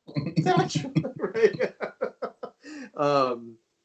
And Andy doesn't have his shirt on, and it all stems from Stanley grabs Dwight's like cold orange juice and doesn't realize that it's his hot coffee. When Michael tries to do the up dog joke, which I almost led this conversation in, like, wow, it's starting to smell like up dog in my house, to see if anyone would bite. I absolutely would have. Yeah. Recyclops, I thought that was great when Dwight goes on his like rage of like recycling. Honorable mention is Smoking Saves Lives. The fire is shooting at us. Save Bandit. There's just so many great moments from that one. But I think one of the ones that would actually go on my Mount Rushmore that I really did enjoy was when they did the Human Vines. They did Nobody But Me in season 7 to start season 7. When Ryan comes out with his like woof.com. I love when you get Stanley's commentary and you're falling behind. That's right. Good. So I mean, there's so many good ones. The KGB, we talked about that one a little bit earlier. There's the cold open with Kevin, where he's like, "Why say more word when few word do trick?" And they have to do this whole, sort of big discussion about how like you're saving a microscopic amount of time. Are you trying to see the world or see world? So, oceans. I mean, there's just so fish. many good ones. It's tough to put it to just 4. Oh, we talked about it earlier, but you just talked about it again. Michael Scott's Dunder Mifflin Scranton Meredith Palmer Memorial Celebrity Rabies Awareness Fun Run Pro-Am Race for the Cure. Like, just the way that one gets established is wonderful. You talked about few words save time, see world, like all that is great. The fire simulation one. So the fire, I had 2 that I didn't write down because I expected you to have them. Is the smoking will save lives. Just when Oscar climbs into the ceiling, I only weigh 82 pounds. Like, oh, that episode, because that premiered right after the Super Bowl, and that entire episode is amazing. But it was great. I actually didn't write that one down because I thought you were going to have it, so that one needs to get mentioned. The other one that I cannot believe that you didn't bring up is Kevin's famous chili. It's probably the thing I do best. It is quite possibly the greatest cold open in television history. For me, the only thing that matches it is the Backstreet Boys' I Want It That Way in Brooklyn Nine-Nine. But Kevin's famous chili, like for me, this is when I get frustrated with how people watch The Office now. Is you say Kevin and everybody immediately thinks famous chili, and they don't think about anything else that Kevin has to offer. Stacy broke up with me. Like, just I love Kevin so much. So let's go with some of the ones and the other one you didn't bring up, Ethan, that I can't believe is the identity theft is not a joke, Jim. Just the Bears beats Battlestar Galactica. Like, a lot of the most famous moments from this show were a cold open. It didn't have anything to do with the actual episode, which is part of the reason why it was so successful. So one part I remember, I wanted to say, but I don't think it's cold open. It's when Michael and Jim and I think it's Andy are doing the finger gun standoff. It's Pam. Yeah, it's Pam. Yeah. Okay. It's the very end of the episode. Yeah. Oh, okay. Darn it. There's been a murder in Savannah episode. Yeah. No, that's a wonderful one. It's the very end though. It's like a cold open where it doesn't really have anything to do with the episode. Yeah, that's a great one as well. But so some of the ones that I wrote down that I didn't think you were gonna have, Ethan. I have the one where Jim trains Dwight to want the Altoids every time he hears the computer chime, and then Dwight he reaches out for the Altoid. He's like, "What you doing?" And he goes, "Oh, my mouth is so dry all of a sudden." I love that. That's a great one. Few words save time. You did get on that one. I love the future Dwight. I took a box of Dwight's stationery. So from time to time, I send Dwight faxes from himself, from the future. Dwight, at 8 a.m. today, someone poisons the coffee. Do not drink the coffee. More instructions will follow. Cordially, future Dwight.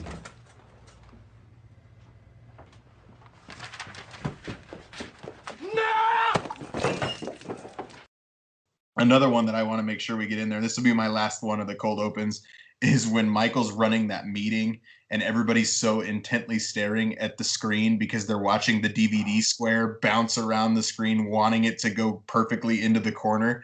And Michael's just talking about like race cars and clouds on his paperwork and stuff. And then it finally goes in there and they're like, oh, that was awesome. Like, Kevin's so happy, and Michael's like, I am awesome. I love that one so much. It's so good. That is a good one. And actually, if you go back and you specifically just listen to Michael, he actually brings up an idea that leads into the golden ticket idea. The golden ticket. Yep.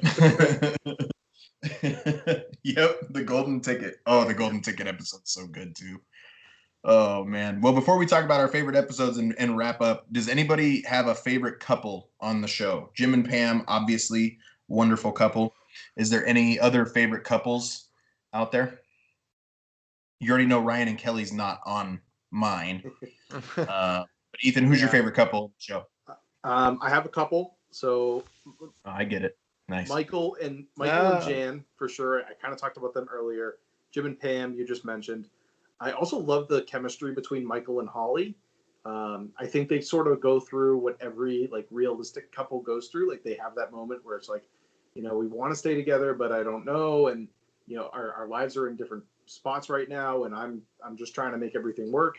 And then eventually they realize they need each other and they make it work. And then the other one is, and I think you could put this with almost any character because I think Dwight does a really good job of it in the later seasons as well. But Jim Halpert and the camera, that relationship is awesome. I mean, it genuinely makes the show, and it almost makes it feel like the documentary that they really tried to create rather than just a show. There was at least one character who would always, and it was usually Jim, especially in the beginning, who would look at the camera and be like, yeah, this is it. Like, you wanted to film this? Are you sure? Like, you want to stick around? And that relationship for me really continued to progress the storyline and you know, really kept me intrigued.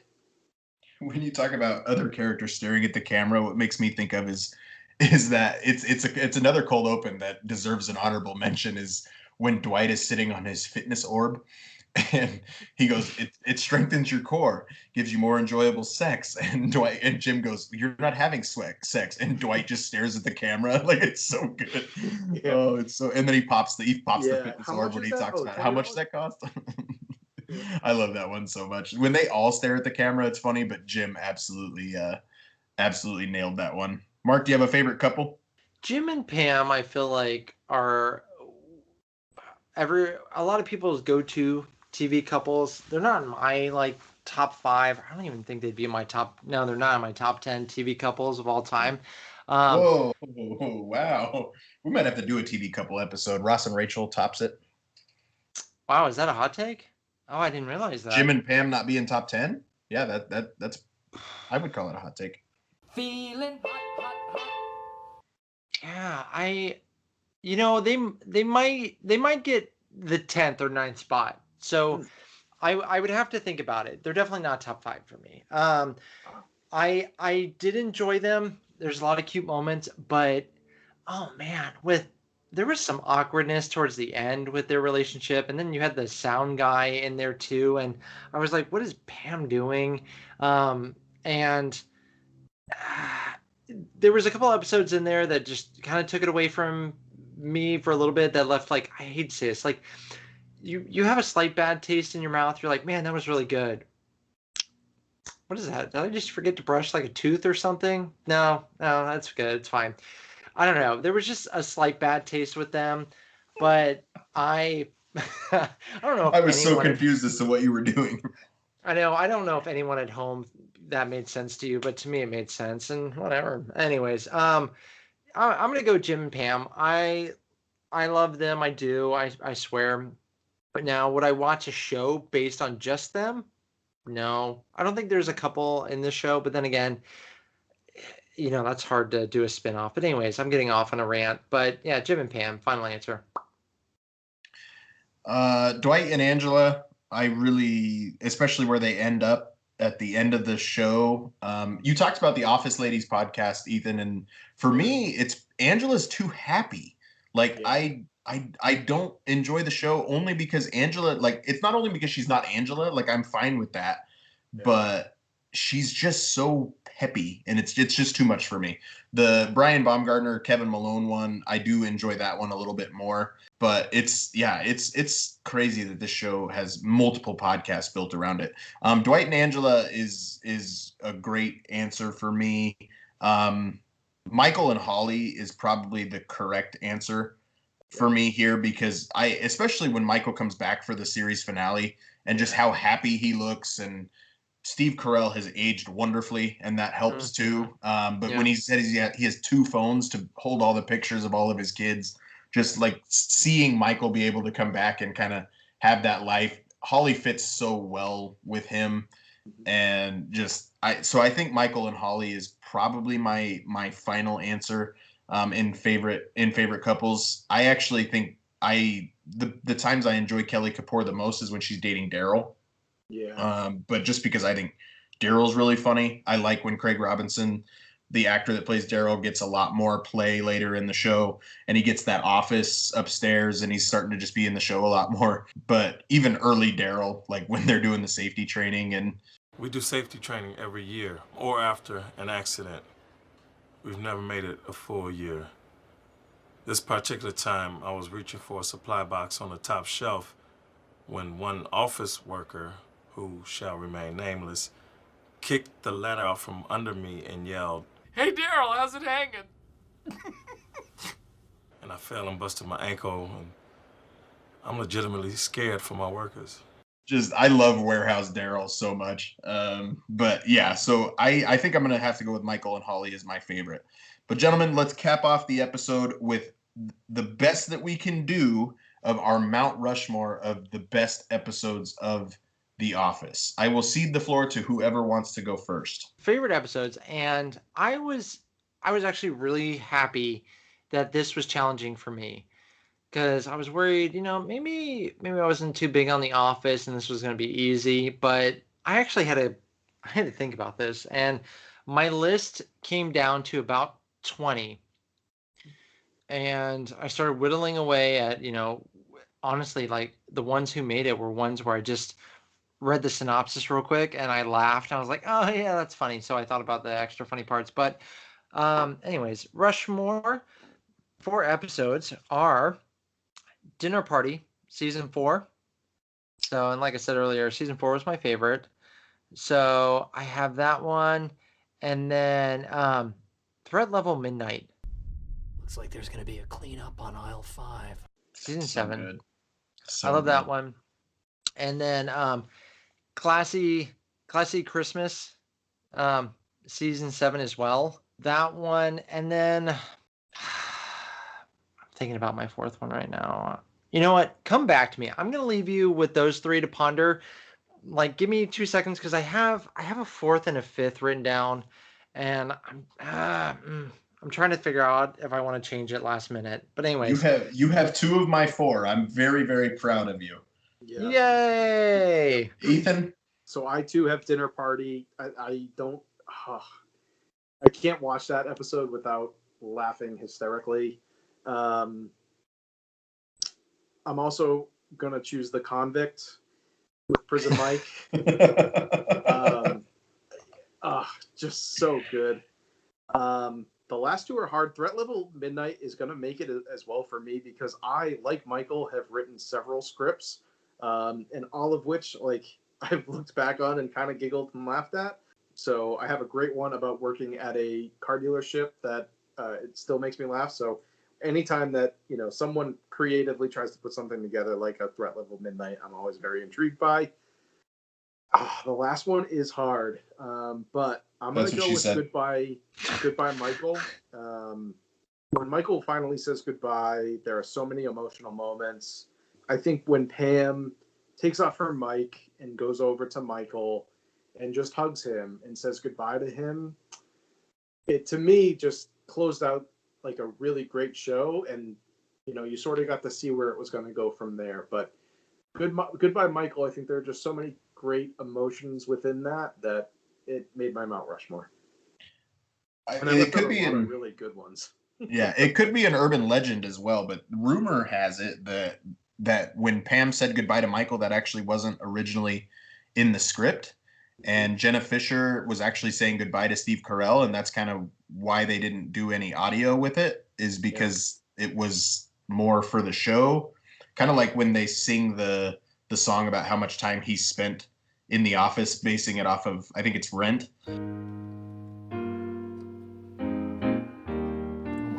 Something's happening. 9,986,000 minutes. We actually sat down and did the math. 9,986,000 minutes. That's how many minutes that you've worked here. And that song, like Steve Carell didn't know about that, so his reaction is very genuine. Like a lot of cool moments about that. I agree. Ethan, you said there were several that didn't make it. Were there any that were close? Oh, definitely. I have some definite honorable mentions. Diversity Day, The Dundies, Basketball, The Client, the Golden Ticket episode, the Fun Run episode, and Christmas Party. The season 2 Christmas Party, like when they're trying to get through the iPad and Yankee swap. It's so, but I don't know that I could have done a Mount Rushmore without doing Goodbye Michael. I think that episode was a true testament to a character that everybody knew and loved and genuinely cared about. Like the scene between him and Jim, and we'll talk about it tomorrow at lunch, I guess. And no one else know. I think it was a great progression of Michael because he was always about doing all these big parties and being a part of them and making sure they were perfect for everybody else. And when it came time for Michael to have a party, he was like, no, you know what? I want to move on. I want to go be with the woman I love. And this party doesn't mean anything to me. And I think it was a true testament to how much Michael had, sort of not grown up because he was a grown up, but he had matured and really, really just became the person he wanted to be. Yeah, before I give my 4, like this one, I've kind of eliminated I've kind of whittled down and changed my 4 because you guys had mentioned them. I can't do that with episodes. So I'm going to give my honorable mentions first is the series finale.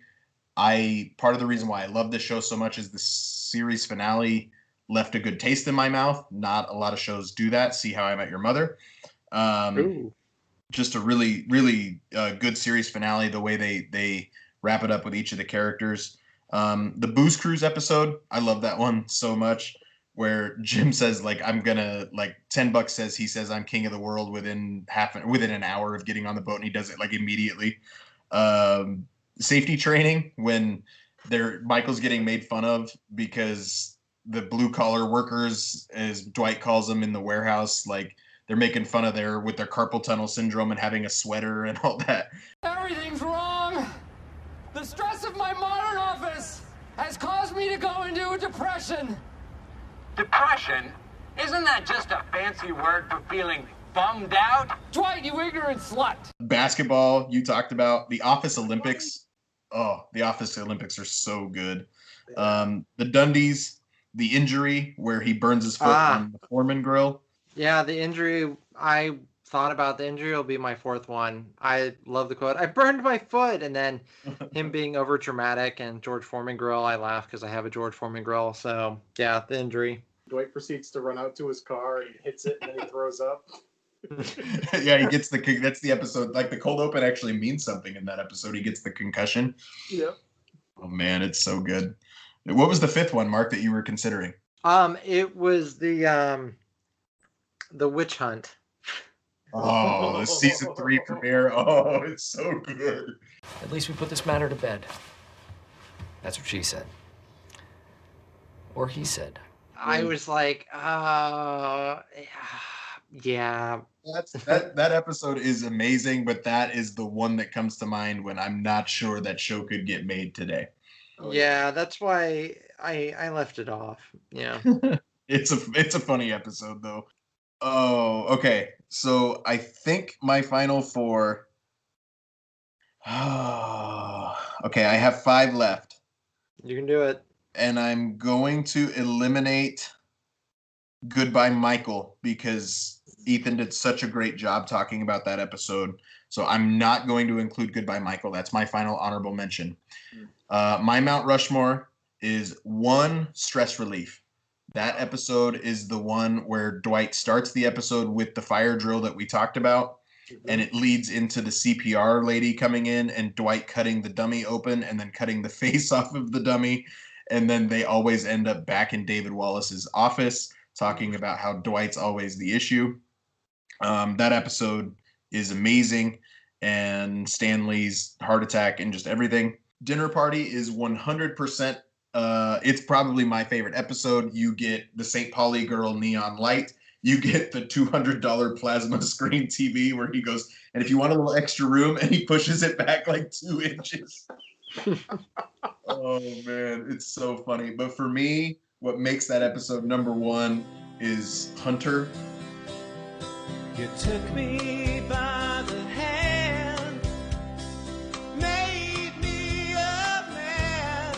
That one night, you made everything alright. That one night, you made Oh, it's so good. Third is Threat Level Midnight. Yeah. Because of course, the best thing about Threat Level Midnight is where in the show it fits. I don't think it would be near the top if it had premiered in like season 3.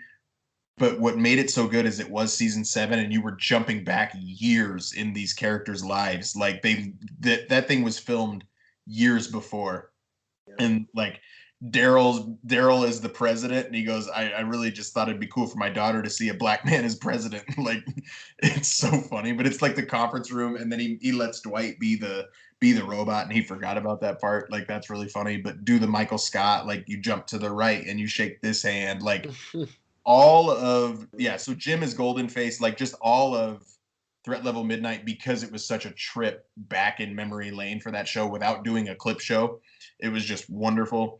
And my last episode that I'm going to put out there is Goodbye Toby. Goodbye, Toby. It's been nice. Hope you find your paradise. It was the season 4 finale where Holly gets introduced, like we talked about, and Dwight's trying to do a little bit of hazing, and he tells Holly that Kevin is mentally challenged, and everything about Kevin makes her believe that.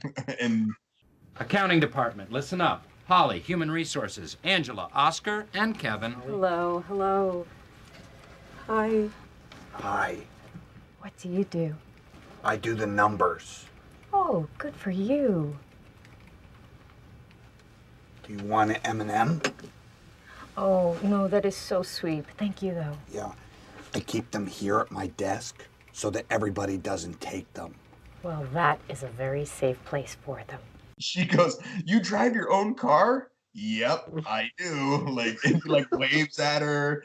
Oh man, like my favorite is when it cuts to Kevin and he's like, I am totally gonna bang Holly.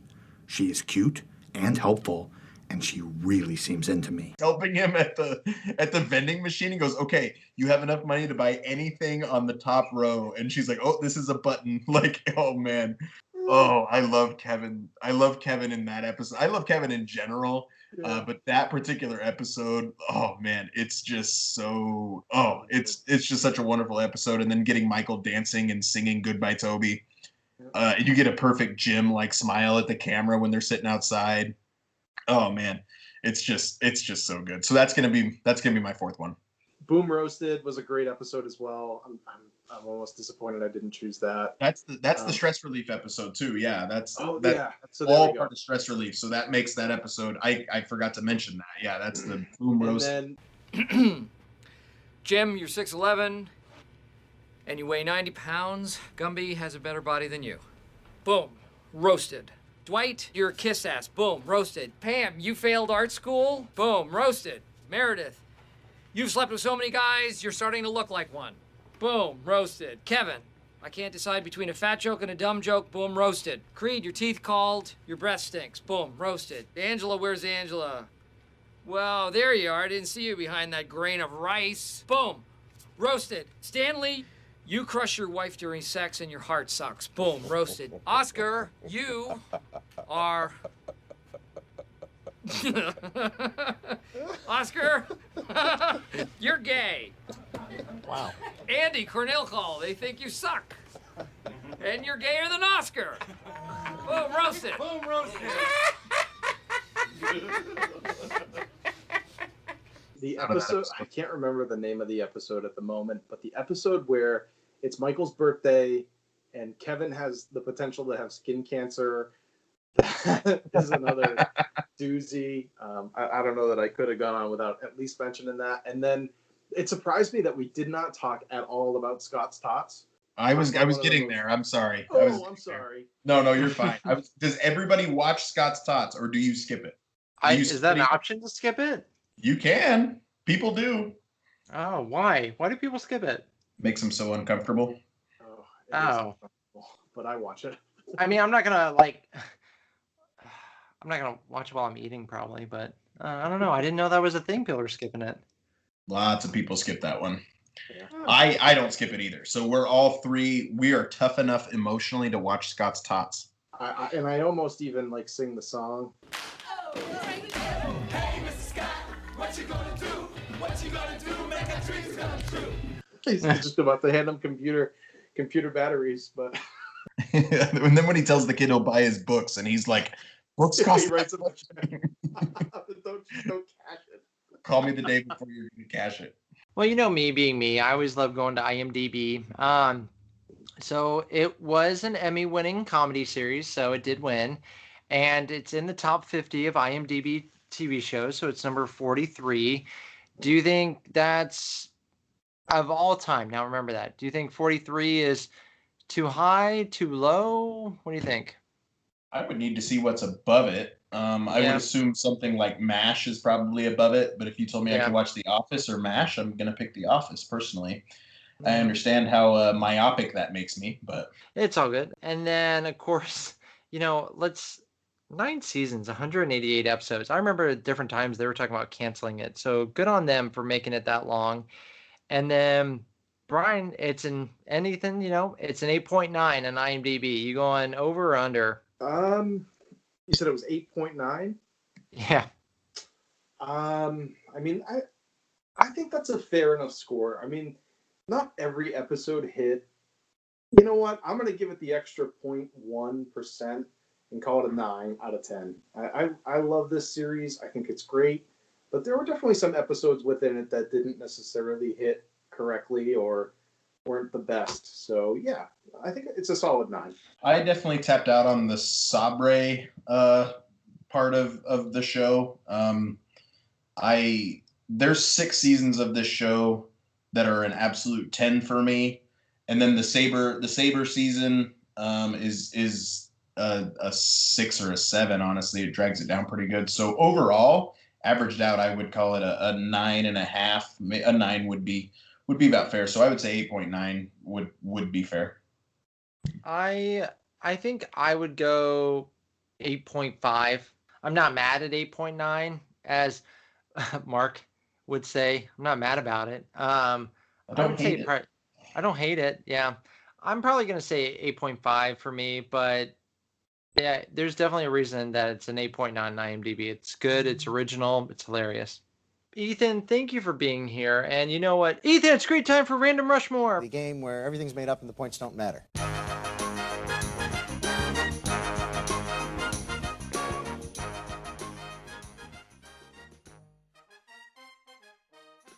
All right, so Random Rushmore for all you fans and friends playing out there is when I try to trip up Bryan because, well, he's really smart, and sometimes it just irritates me how quickly he has an answer for me when I try to stump him.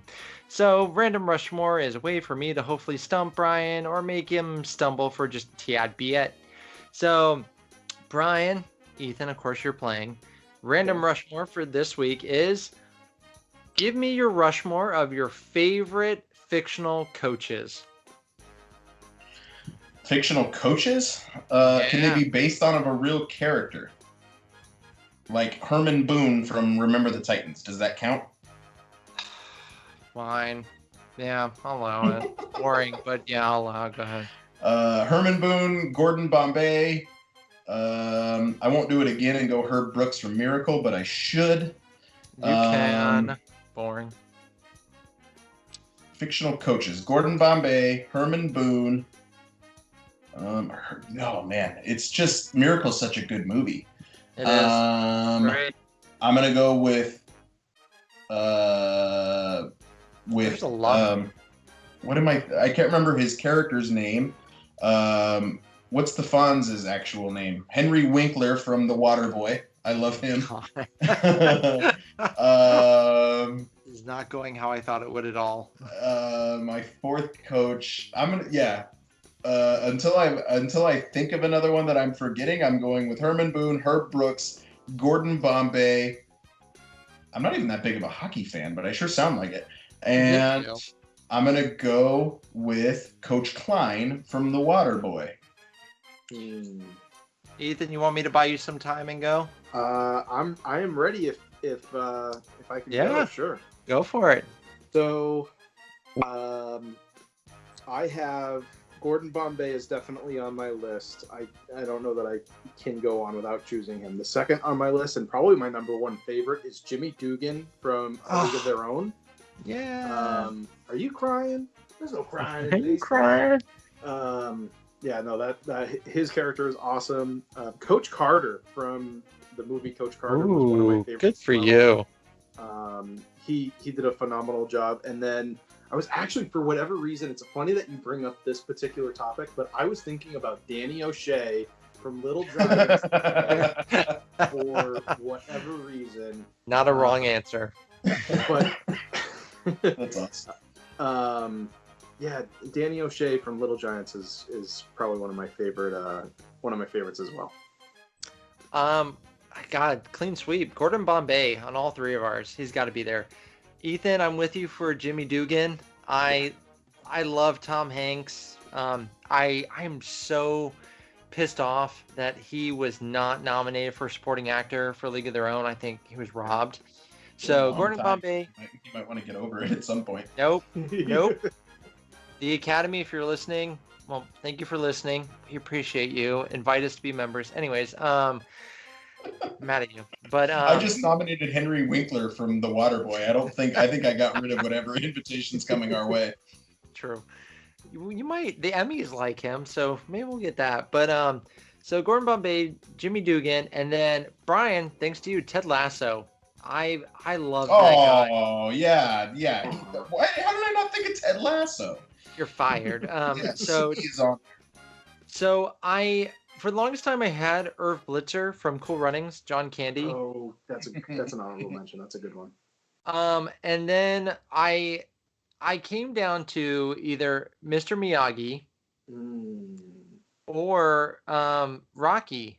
I loved him in Creed 1 and 2, and just his inspirational speeches I thought were great.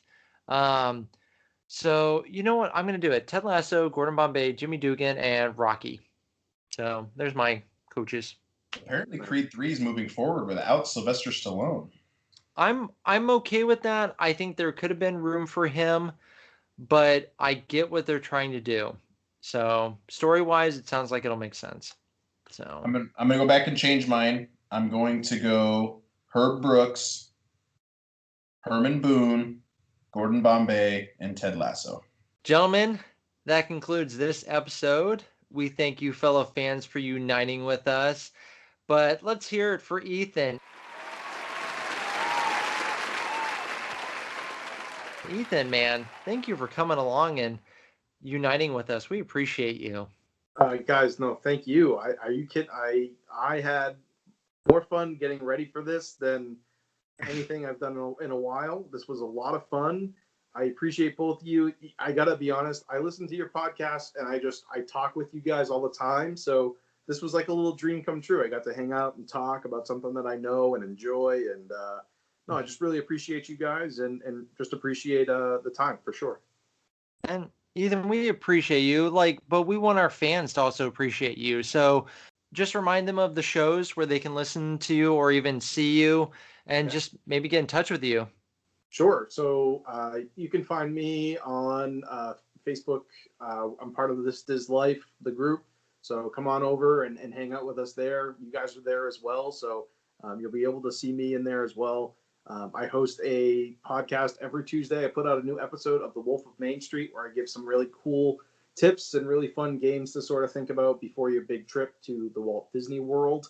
And I'm also a host of This Is Life News, which is every Tuesday at 8, where I try to give you as much information and news about the parks, about the plans, about anything that I can find worth talking about to the people of the world. So you can find that on YouTube. So just search This Is News. And like I said, we go live every Tuesday night at 8. So come on in. Let us know that you're there with some comments because we get to see them. So yeah, I think that's all of them. Well, Teen Wolf, Ethan, we appreciate you. For those listeners who want to get in touch with our show, please do so. We'd love to hear from you. Bryan, tell our listeners how they can message the show and stay up to date on everything UWF. Yeah, you can find us on Instagram at UnitedWeFan_podcast, or find us on Facebook at UnitedWeFan the podcast, or find us in multiple places on This Is Life YouTube channel. Yes, please check us out, especially the live shows. We love getting live questions, live feedback, live criticism of our opinions on our Rushmores. There's so much fun live. So, but yeah, thank you again and listen to us wherever you check out your podcast. Till we unite again, fans. Ethan, you mentioned it earlier. I'm not superstitious, but I am a little stitious. I declare bankruptcy!